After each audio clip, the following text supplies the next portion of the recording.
My parents favored my sister my whole life. Then she found out I had $10 million and had a full-blown meltdown at Thanksgiving dinner. When people inquire about my childhood, I often steer the conversation elsewhere. It wasn't that my upbringing was terrible. I had food to eat and a place to stay, but it was far from ideal. My name is Deborah, and I'm 38 years old. I've decided to share my story, not for sympathy, but because someone out there might relate. At 8 years old, my world shifted dramatically. My sister Amanda arrived prematurely. I recall my father rushing to the hospital in the middle of the night while my Aunt Jennifer stayed with me. Everyone was anxious about the baby, and I was no different. I didn't fully grasp the complexities of premature births, but I understood something wasn't right. Amanda survived, though she was incredibly fragile. Our home transformed into a miniature hospital, with my mother constantly cleaning. The sharp scent of disinfectants lingered in the air. If I so much as sniffled, my mother's concern was never for me, but for Amanda.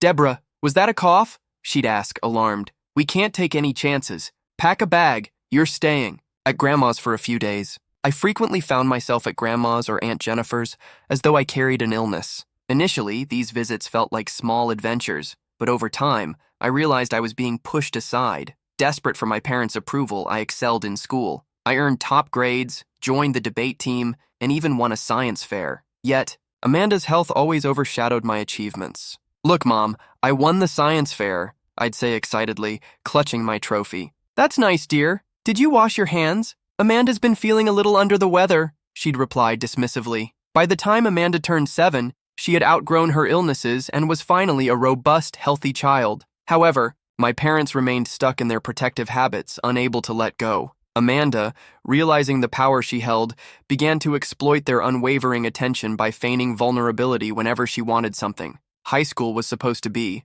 my moment. I worked diligently, maintaining excellent grades and joining various extracurricular activities. Yet Amanda's needs always took precedence. One night, my science teacher informed my parents that I had a real shot at a science scholarship. "Deborah is one of our brightest students," he praised. Then my mother's phone rang. Amanda was at home with the babysitter and distraught. "What's wrong, sweetheart?" Mom asked, concerned. Amanda sobbed through the receiver. "I can't find my favorite pen for homework. The one Deborah gave me is awful." Just like that, the moment was gone. My parents rushed home, abandoning the conversation about my future, all to help Amanda locate a pen. After that, they stopped attending my school events entirely. "It's just easier this way," they reasoned. "Amanda gets upset when she feels left out. When I won the state debate championship, they didn't even display my trophy. Amanda doesn't like seeing other people's awards," my mother explained, tucking it away in a drawer. Getting accepted into college should have been a celebratory milestone. I had earned a full-ride scholarship to state covering both tuition and living expenses. I was thrilled until I stepped through the front door. At dinner, Amanda barely looked up before rolling her eyes and saying, "Finally, you can move out. I'm turning your room into my gaming setup. I want 3 monitors and a streaming rig." From that moment, I started counting down the days until college. Those years flew by. I spent as much time as possible on campus, treating home like a pit stop for occasional family dinners where Amanda monopolized the conversation with middle school drama. At 23, with my degree in hand, I landed a managerial role at Thompson & Company. The salary wasn't enough for luxury living or expensive sushi, but I had my own place, and that was enough for me. One day, while scrolling through social media, an ad caught my attention. "Learn how to make your money work for you." Normally, I'd skip past these things, but this time, I paused. The course had a fee, but I could afford it if I lived on cheap instant noodles for a while. That decision changed my life. The instructor, Matthew, made investing seem straightforward. I started small, putting a few $100s into tech stocks, then gradually increased my investments. I researched the market, studied risk management, and learned the ropes. My first big break came when I invested in a small AI company no one was talking about. A $375 investment skyrocketed to $30-50 in 3 months. Then, a biotech startup tripled my money. Before long, I was earning more from investing than from my actual job. The moment I realized I could walk away from corporate life is still vivid. Sitting at my desk, pretending to care about work, I checked my investment app. A stock had hit its target price. Running the numbers, I saw my investment income had tripled my salary. Right then and there, I drafted my resignation letter.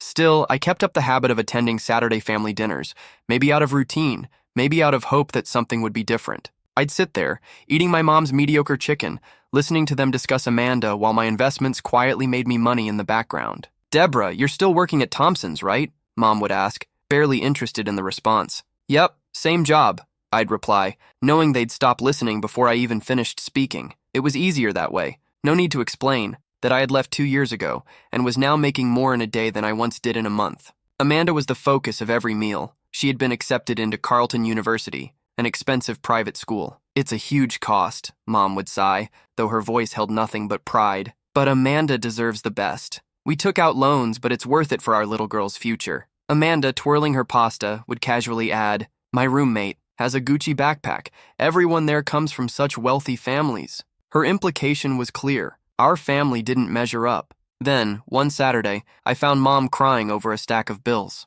Dad sat at the table, drowning in paperwork. Property taxes increased again, he muttered, and with Amanda's tuition. Watching them struggle, I thought about all the times they had put Amanda before me, but no matter what, they were still my parents. That night, I set up an automatic transfer of $7,000 a month to their account. When I told them, Mom actually hugged me, for the first time in years. Oh, Deborah, this will help so much. I had held on to a small hope that things would change, that maybe they would finally see me in a different light. But that hope shattered when I overheard them in the kitchen after dinner. We should give some of Deborah's money to Amanda, Mom suggested. At least $450. The poor thing feels so out of place surrounded by all those rich students. Dad agreed without hesitation. Good idea. She needs to maintain appearances. Maybe she can finally get that designer bag she's been eyeing. I wanted to storm in and tell them everything. That I had quit my job years ago, that my investments had made me wealthier than they could imagine, that if I wanted, I could buy. The entire store, they were so eager to help Amanda shop in, but I didn't. I just stood there, shaking my head as they plotted to funnel my money into Amanda's social status. By the time I turned 29, I was ready for something new. My investments had exceeded my wildest expectations, and I was done with renting. After months of searching, I found the perfect apartment, secure, with a stunning city view. It wasn't flashy, just well-built and spacious enough to feel like home. The best part? I could buy it outright. No mortgage, no debt, no financial strings attached. The day I got the keys, I stood in the empty living room, listening to my footsteps echo against the walls. This was mine. No one else had a claim on it. No loans, no approval from anyone but myself. When Mom called, as usual, to talk about Amanda, under the pretense of checking in on me, I casually mentioned that I was moving. Did you find a cheaper place to rent? She asked, distracted, papers rustling in the background. Just a different place, I replied vaguely. Better location. Well, don't spend too much on rent, honey. You know how unstable the job market is in your field. I nearly laughed. If only she knew that my field now consisted of managing millions in investments, not pushing papers at Thompson's like she still assumed. At the next family gathering, Aunt Jennifer asked about my new place. Before I could answer, Mom jumped in. Deborah's renting a new apartment, she said dismissively, but wait until you hear about Amanda's big news. She's about to graduate at the top of her class from Carleton University. As always, the conversation became a Amanda highlight reel. The relatives gushed over her bright future, occasionally glancing at me with expressions of mild sympathy. Amanda's going places, Dad declared proudly. Not that we're surprised. She's always been our star. Companies are already competing to hire her. Unlike some people who settle for being average, my cousin muttered to his wife, just loud enough for me to catch. I took a slow sip of my wine, thinking about the stock deal I had made that morning, one that had brought in more money in a single day than he made in an entire year. But I said nothing. Let them believe what they wanted. Then came Amanda's graduation party. Mom and Dad went all out. Catered meals, elegant decorations, the whole spectacle. I couldn't help but notice that a significant chunk of the money I sent them had gone toward funding the celebration, but at this point, I was used to it. Amanda strutted around in her cap and gown like she had just cured cancer. She spotted me by the punch bowl and immediately made a beeline for me, gripping her diploma like a trophy. Look at this, Deborah, she said, shoving it in my face. Carleton University, not some state school like the one you went to.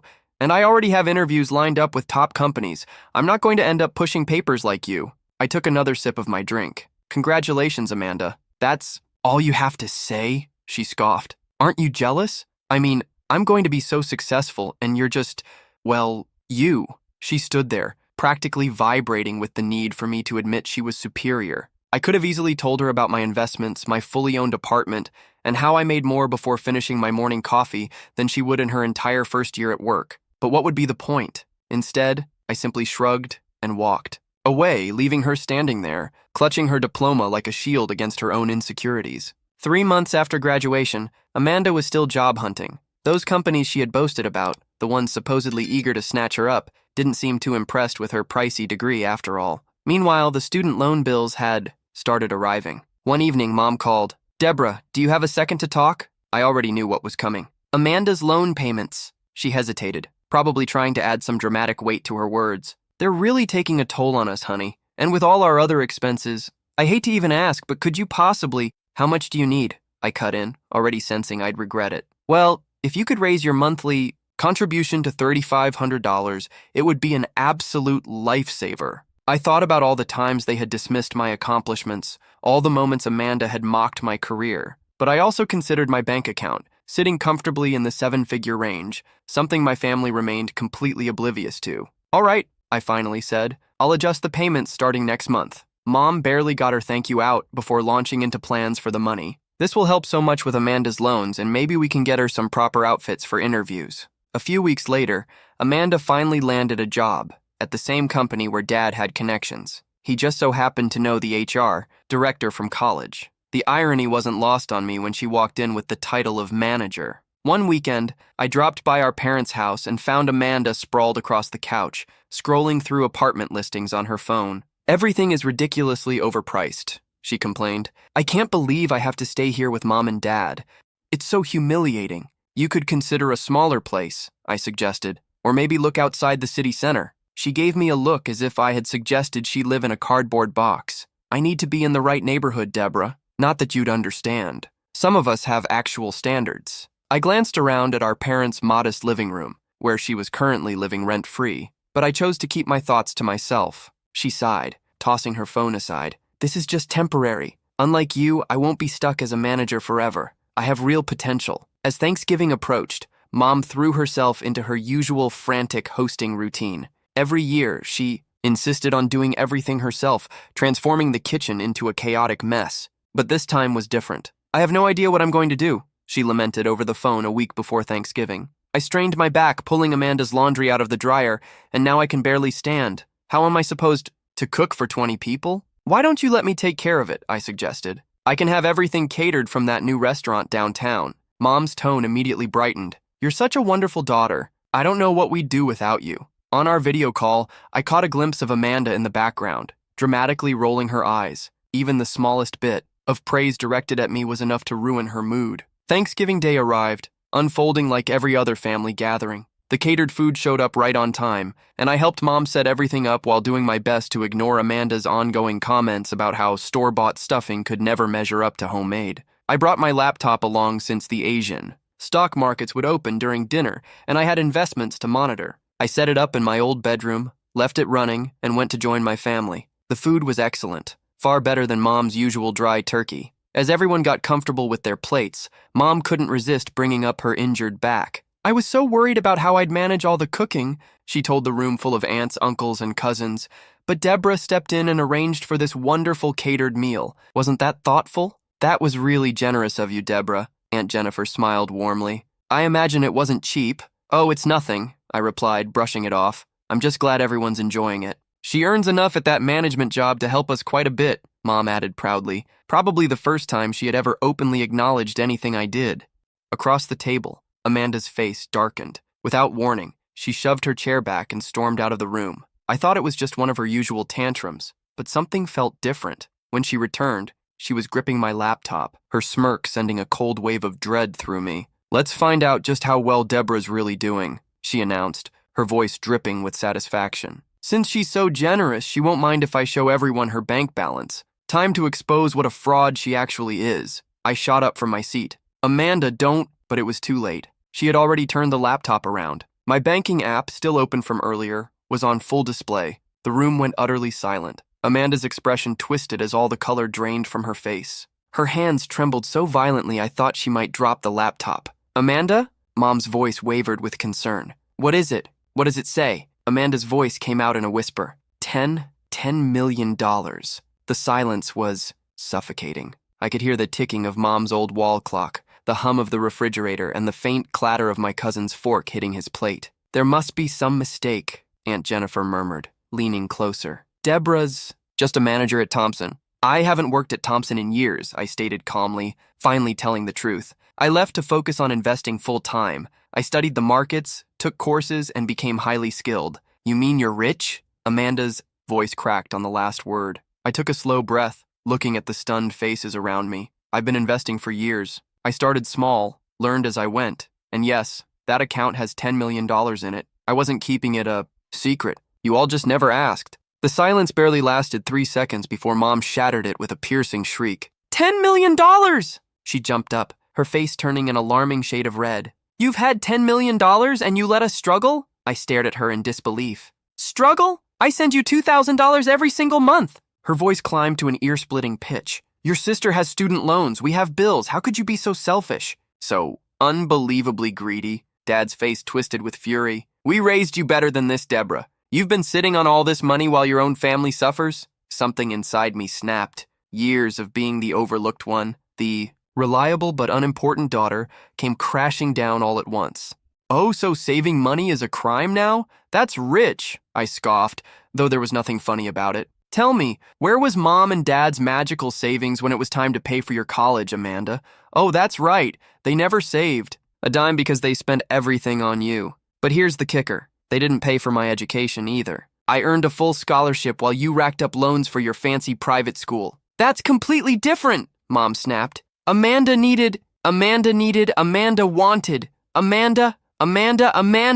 I cut her off, my voice rising. It's always been about Amanda. Well, here's a reality check. My money is mine. Every single dollar, I earned it. $3,500 a month is nothing to you, Mom shot back. You should be giving us at least $10,000. We're your parents. A sharp, bitter laugh escaped me. $10,000? What, so you can keep pampering your golden child? I turned to Amanda, who was inching away now. You wanted to expose me as a failure? How's that working out for you? The sister you mocked for being just a manager turned out to be the one who actually made something of herself. Tell me, Amanda, how does that feel? The entire family sat frozen, forks in midair, watching the disaster unfold like a chaotic tennis match. If you're so successful, Mom sneered, then you should be supporting your family. That's your duty. My duty? I stepped closer to Amanda and snatched my laptop from her shaking hands. No, my duty ended the moment you decided I didn't matter. You put everything into Amanda because she was the special one with the bright future. Well, go ahead. Let her and that bright future of hers take care of you. Aunt Jennifer tried to intervene. Maybe we should all take a breath, but it was too late. Mom and Dad were both yelling now, their voices merging into a deafening storm of anger, blame, and entitlement. Amanda had burst into tears, her go-to move when things didn't go her way. I didn't say another word. I just turned and walked out of the house I had once called home. As I reached my car, I could still hear my mother's furious voice screeching behind me. The messages started before I even made it back to my apartment. My phone buzzed nonstop, calls, texts, all from Mom, Dad, and Amanda. At first, they were furious, demanding. Then they shifted to guilt-tripping. I tried responding at first, thinking maybe, just maybe, they'd finally understand. But it was useless. They didn't want to understand. They wanted my money. Then Mom took it to social media.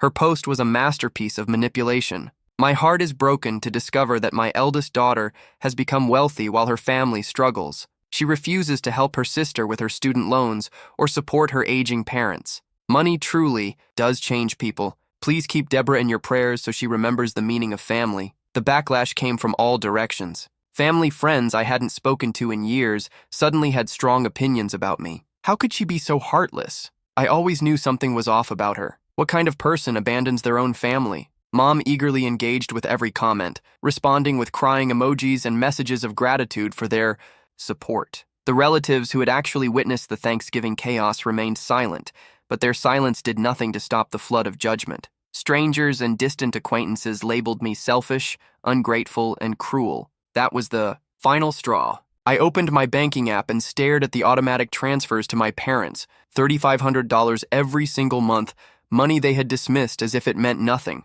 With a single tap, I canceled it. Then, I sent one last message to Mom. I've stopped. The payments. I'm done being your personal ATM. Don't contact me again. But they didn't understand. The calls escalated, flooding my phone at all hours. Amanda used different numbers to reach me when I blocked hers. Dad left endless voicemails droning on about my supposed obligation to family. Mom doubled down on her social media theatrics, twisting the narrative further. I blocked them all: phone, numbers, emails, every social media account they could use to reach me. But I knew they wouldn't stop there. So I took precautions. I called James, the front desk manager of my building. I need to put some names on the do not allow in list, I told him. I provided their full names, descriptions, and even showed him their pictures. He nodded, noting everything down. Sure enough, the very next day, James called. My parents and Amanda had shown up, trying to force their way in. They made a scene in the lobby, shouting threats and even claiming they'd call the police. That night, I sat down with my laptop and started browsing houses in other states. Maybe it was time for a fresh start, somewhere they couldn't find me. Some would call it running away. I call it setting boundaries. They had their chances, years of them. They could have supported me, acknowledged my hard work, treated me with the same love and respect they showered on Amanda. Instead, they belittled me, dismissed my success, and only came running when they wanted my money. Now that I've seen their true colors, I feel no guilt in cutting them off. As I scroll through listings in faraway cities, all I feel is relief. Sometimes, the healthiest thing you can do is walk away, even if it means walking away from family.